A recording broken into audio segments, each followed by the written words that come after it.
C'est une bonne question en ces moments où le patriotisme est mis toutes les sauces et employé différents moments et dans des circonstances particulières. Simplement, le patriotisme, c'est l'amour de la patrie. Mais l'amour, ce n'est pas seulement la parole. L'amour, c'est surtout les preuves de cet attachement-là. Et souvent, c'est là où le bas blesse, parce que quand on se tient uniquement à la définition, tout le monde est patriote, parce que vous ne trouverez personne dire qu'il n'aime pas son pays. Tout le monde aime son pays, tout le monde le dit, mais très peu en réalité l'illustre, et très peu encore une fois montrent des preuves régulièrement tout au long de leur existence de cet attachement à la patrie. Donc pour moi, c'est l'amour de la patrie, mais cet amour doit être prouvé, cet amour doit s'illustrer par des actes plutôt qu'être proclamé par mots et par mots.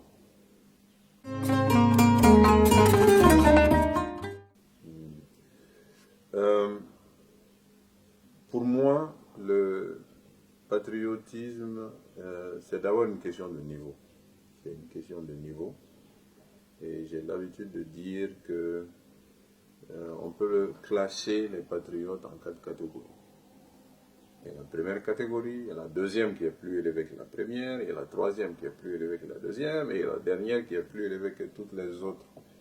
Et donc, ces 4 catégories, si on les rapproche un peu à l'éducation, on va dire qu'il y a le jardin d'enfants du patriotisme, il y a l'école du patriotisme, l'école fondamentale, il y a le lycée, et ensuite il y a le stade le plus élevé qui est le stade de l'université. Donc ces 4 niveaux, on va les illustrer, on peut les illustrer, et ça permettra à chacun en fait de se situer et de savoir quelle est sa marge de progression vers le stade le plus ultime du patriotisme.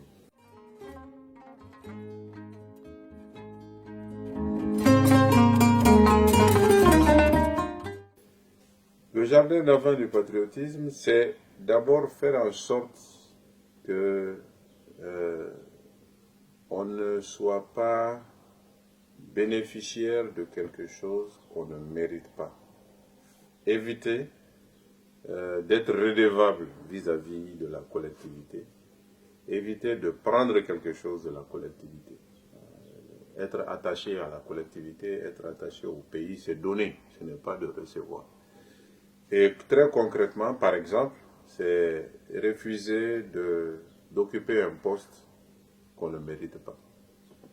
Refuser un avantage qu'on ne mérite pas. Refuser un marché qu'on ne mérite pas. Parce que quand on ne mérite pas et qu'on obtient quelque chose, c'est comme si la collectivité vous a avancé. C'est comme si vous avez quelque chose de la collectivité qui est indu. Vous n'avez pas le droit de l'obtenir. Ce n'est pas méritoire. Vous ne méritez pas de l'avoir. C'est aussi bien en ressources financières, aussi bien en avantages, aussi bien en position, aussi bien en droit.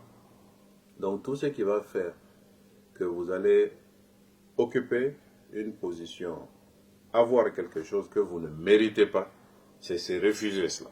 Ne pas accepter de recevoir des choses qu'on ne mérite pas, que ce soit en poste, que ce soit en avantage, que ce soit en droit.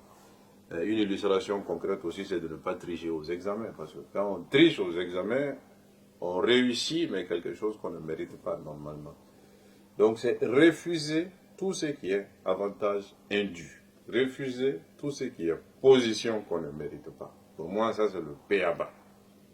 Le citoyen doit donner, il ne doit pas recevoir, et encore plus, il ne doit pas recevoir ce qu'il ne mérite pas. Donc, ça, c'est le jardin d'enfants du patriotisme.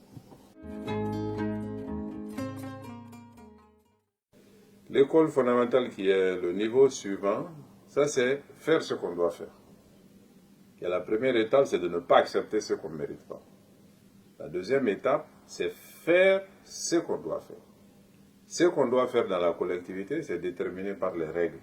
C'est-à-dire tout ce qui est respecter la loi, de ne pas enfreindre la loi, payer ses impôts et ses taxes. C'est la loi qui prévoit les impôts et ses taxes, il faut les payer. Ne pas jeter d'ordures dans la rue, ça c'est la loi qui le prévoit, la loi au Mali interdit. de jeter des ordures dans la rue, respecter un feu quand on est dans la circulation. Ça, c'est aussi la loi qui le prescrit. Tout ce qui est règles de vie dans la société, c'est de les respecter, de ne pas les enfreindre. Parce que ça, c'est le minimum quand on est attaché à la société ou quand on se dit attaché à la collectivité. C'est de faire en sorte que les règles de vie dans la collectivité, on puisse les respecter. Des règles peuvent être des règles nationales, ça peut être des règles régionales, ça peut être des règles locales, ça peut être même des règles de voisinage. Par exemple, les voisins, vous pouvez dire, ok, dans la rue, tout le monde va balayer devant sa rue. Ça, c'est une règle, dès lors que tout le monde en convient. C'est de faire ça. Donc, chaque fois que la collectivité vous demande de faire quelque chose, c'est de le faire, de le respecter et de le faire partout et tout le temps. Donc, ça, c'est le second niveau du patriotisme. C'est ce que j'appelle l'école fondamentale du patriotisme. Le troisième niveau maintenant, après avoir passé l'étape où on refuse ce qui ne nous est pas dû, ensuite on fait ce qu'on doit faire, c'est de faire plus que ce qu'on doit faire. Et faire plus que ce qu'on doit faire, c'est-à-dire, c'est de donner au pays, c'est de donner à la collectivité, c'est de donner à là où vous êtes, c'est de donner à la société, alors que ce n'est pas une obligation. Par exemple, quelqu'un qui prend son argent pour soutenir des personnes dans la communauté, que ce soit dans un quartier, dans une commune ou dans un village, ça c'est clairement ce niveau-là. Quelqu'un qui prend son temps, parce que tout n'est pas une question d'argent, mais quelqu'un qui prend son temps pour aider les autres. Je donne l'exemple par exemple de quelqu'un qui, pendant les vacances, il va aller réunir les enfants et puis il va leur donner des cours de soutien sans être payé en retour. Donc lui, il n'a pas donné de l'argent, mais c'est comme s'il a donné de l'argent. Il a donné du temps, il a donné du savoir. Donc tout ce qui va constituer pour un individu, que vous soyez dans une commune, que vous soyez dans une grande ville, de donner aux autres sans que cela soit un devoir pour vous. Donc dépasser le devoir, aider la collectivité par son temps, par ses ressources, par ses connaissances, sans rien recevoir en retour. Ça, c'est un autre niveau de patriotisme. Donc, c'est ce que j'appelle en fait le troisième niveau de patriotisme. Il y a des responsables publics qui exercent des responsabilités, qui utilisent ces responsabilités pour aider. Ça, c'est ce qu'ils doivent faire. Mais qui, au-delà de ça, utilisent tous les moyens qui peuvent exister, que ce soit des moyens de leur domaine, que ce soit d'autres moyens, pour aider la collectivité et faire en sorte qu'elle puisse avancer. Donc, à chaque fois qu'un citoyen dépasse ce qu'il doit faire par la loi, dépasse ce qu'il doit faire par rapport à ce qui est convenu, pour donner à la collectivité, aider les autres, ça forme le troisième ou l'avant-dernier niveau de patriotisme.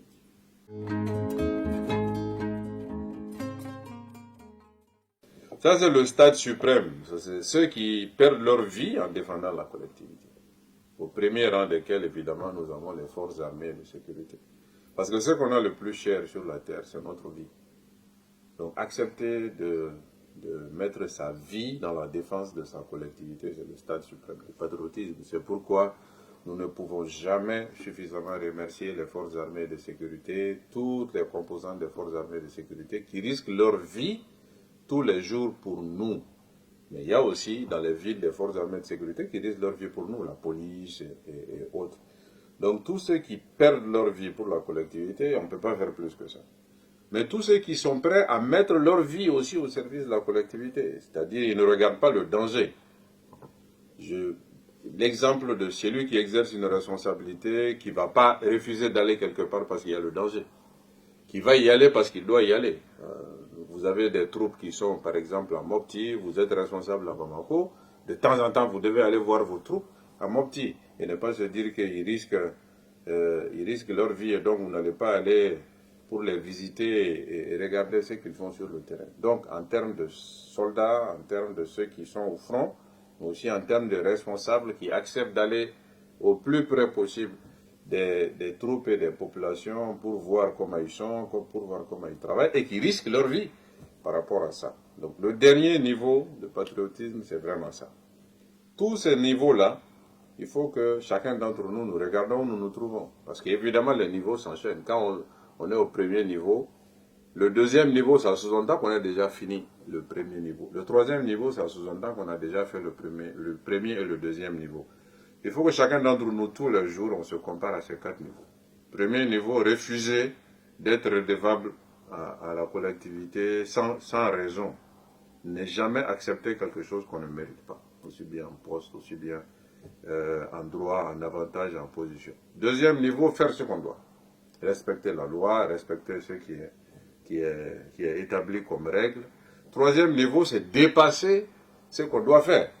Au-delà de respecter la loi, mais c'est à chaque fois aussi, c'est donner de soi-même, donner de ses biens, donner de ses ressources pour les autres. Et dernier niveau, c'est accepter de faire le sacrifice suprême pour sa collectivité. Moi, je souhaite que tous les Maliens, à chaque fois qu'on regarde ces 4 niveaux, on essaie de se trouver où est-ce qu'on se trouve et qu'on essaie de faire les efforts pour aller au palier suivant. C'est parce que le pays est plein de patriotes aussi que le pays sera mieux. Si le pays est plein de patriotes par la bouche et non par les actes, ben il fera du surplace ou il reculera.